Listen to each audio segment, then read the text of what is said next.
Hello hi friends, ಆರೋ ರುಚಿಗಳು by Manasa ಚಾನಲ್ಗೆ ಸ್ವಾಗತ.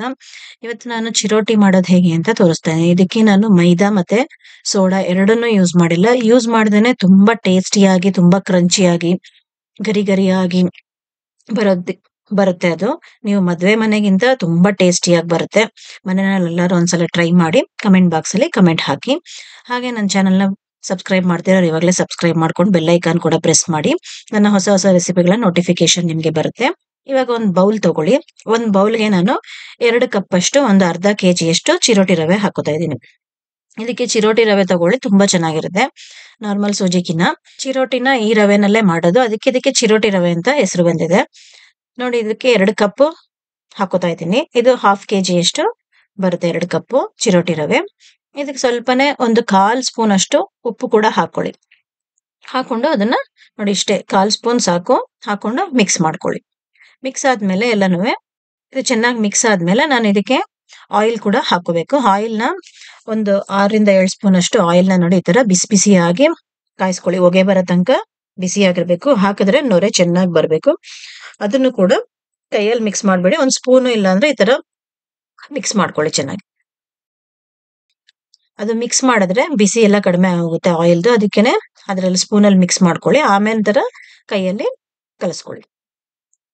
ನೋಡಿ, ಈ ತರ ಸ್ವಲ್ಪ ಸ್ವಲ್ಪನೇ ನೀರ್ ಹಾಕೊಂಡು ಕಲಿಸ್ಕೊಳ್ಳಿ. ತುಂಬಾ ಜಾಸ್ತಿ ನೀರೇನು ಹಿಡಿಯಲ್ಲ ಇದಕ್ಕೆ.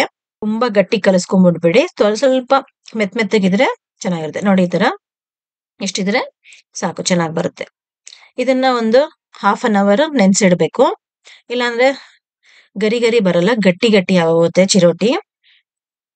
ಗರಿ ಗರಿ ಕ್ರಿಸ್ಪಿನೆಸ್ ಬರ್ಬೇಕು ಅಂದ್ರೆ ನೋಡಿ, ಕಲ್ಸಾದ್ಮೇಲೆ ಸ್ವಲ್ಪ ಆಯಿಲ್ ಮೇಲ್ಗಡೆ ಹಾಕೋತಾ ಇದ್ದೀನಿ.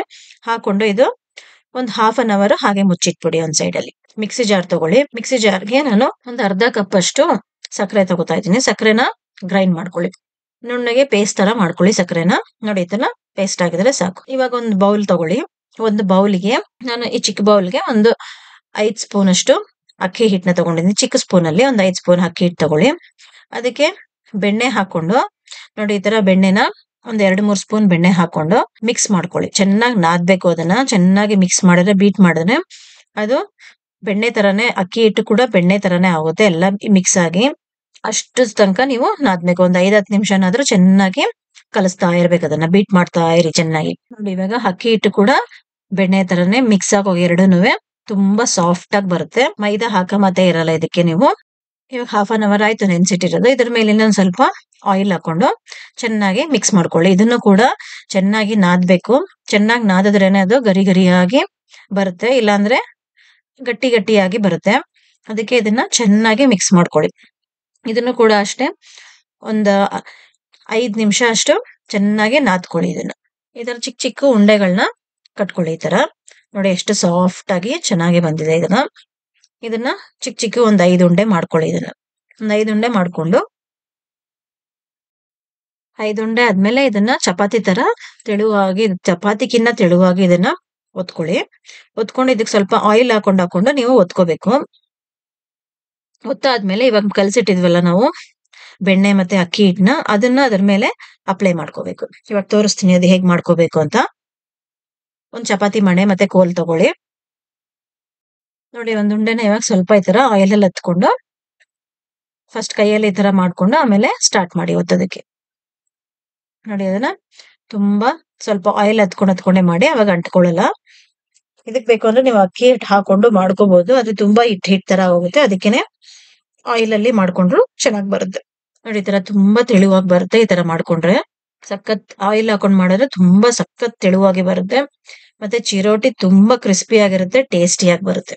ನೋಡಿ, ಈ ತರ ತೆಳುವಾಗೆ ಫುಲ್ಲು ಆ ಮಣೆ ಎಷ್ಟಿದೆ ಅಷ್ಟಾಗ್ಲೂ ಒತ್ಕೊಂಡ್ಬಿಡಿ. ಅದನ್ನ ಒತ್ಕೊಂಡು ಒಂದು ಪ್ಲೇಟ್ಗೆ ಹಾಕೊಳ್ಳಿ. ಅದನ್ನ ನೋಡಿ, ಇವಾಗ ಆಗಿದೆ ಇದು. ಇವಾಗ ಅದನ್ನೆತ್ತಿ ಒಂದು ಪ್ಲೇಟ್ಗೆ ಹಾಕೊಳ್ಳಿ. ಪ್ಲೇಟ್ಗೆ ಹಾಕೊಂಡು ನಾವು ಮಿಕ್ಸ್ ಮಾಡಿದ್ವಲ್ಲ ಅಕ್ಕಿ ಹಿಟ್ಟು ಮತ್ತೆ ಬೆಣ್ಣೆನ, ಅದನ್ನ ಇದ್ರ ಮೇಲೆ ಪ್ಲೇಟ್ಗೆ ಹಾಕೊಂಡು ಅದ್ರ ಮೇಲೆ ಅಪ್ಲೈ ಮಾಡ್ಕೊಳ್ಳಿ. ಎಲ್ಲ ಚೆನ್ನಾಗಿ ಎಲ್ಲಾ ಕಡೆನೂ ಚೆನ್ನಾಗಿ ಅಪ್ಲೈ ಮಾಡ್ಕೊಳ್ಳಿ. ಅದನ್ನ ಹಾಕೊಂಡು ಇದ್ರ ಮೇಲೆ ಕೂಡ ಇದೇ ತರ ಸೇಮ್ ಪ್ರೊಸೀಜರ್ ಎಲ್ಲಾನು ಅಪ್ಲೈ ಮಾಡ್ಕೊಳ್ಳಿ. ಎಲ್ಲಾನು 5 ಉಂಡೆ ಒತ್ಕೊಂಡಿದ್ವಲ್ಲ ನೋಡಿ, ಇವಾಗ ಎಲ್ಲಾನು 5 ಉಂಡೆನೂ ಈ ತರ ಅಪ್ಲೈ ಮಾಡಿ ಹಾಕೊಂಡಿದೀನಿ. ಇದನ್ನ ಇವಾಗ ನಾವು ಫೋಲ್ಡ್ ಮಾಡ್ಕೊಳ್ಳೋಣ.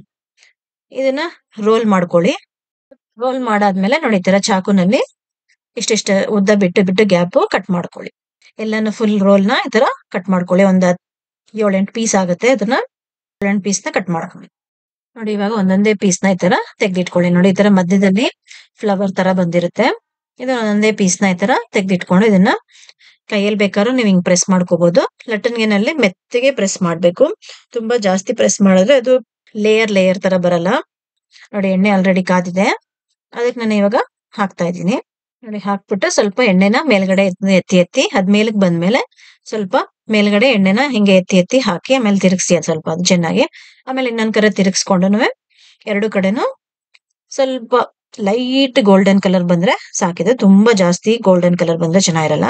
ಒಂದ್ ಸ್ವಲ್ಪ ವೈಟ್ ಮತ್ತೆ ಗೋಲ್ಡನ್ ಕಲರ್ ಇದ್ರೆ ನೋಡಿ ಈ ತರ ಇದ್ರೆ ತುಂಬಾ ಟೇಸ್ಟಿ ಆಗುತ್ತೆ. ನೋಡಿ ಎಷ್ಟು ಗರಿ ಆಗಿ ಲೇಯರ್ ಆಗಿ ಬಂದಿದೆ.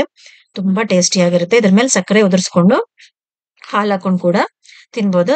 ಗರಿ ಆಗ್ಬೇಕು ಅಂದವ್ರಿಗೆ ಹಾಲ್ ಹಾಕೋಬೇಡಿ, ಹಾಗೇನು ತಿಂದ್ರೂ ತುಂಬಾ ಟೇಸ್ಟಿ ಆಗಿರುತ್ತೆ. ಈ ರೆಸಿಪಿ ಎಲ್ಲರಿಗೂ ಇಷ್ಟ ಆಗಿದ್ರೆ ಮನೆಯಲ್ಲಿ ಒಂದ್ಸಲ ಟ್ರೈ ಮಾಡಿ ಕಮೆಂಟ್ ಬಾಕ್ಸ್ ಅಲ್ಲಿ ಕಮೆಂಟ್ ಹಾಕಿ ಫ್ರೆಂಡ್ಸ್. Thank you friends.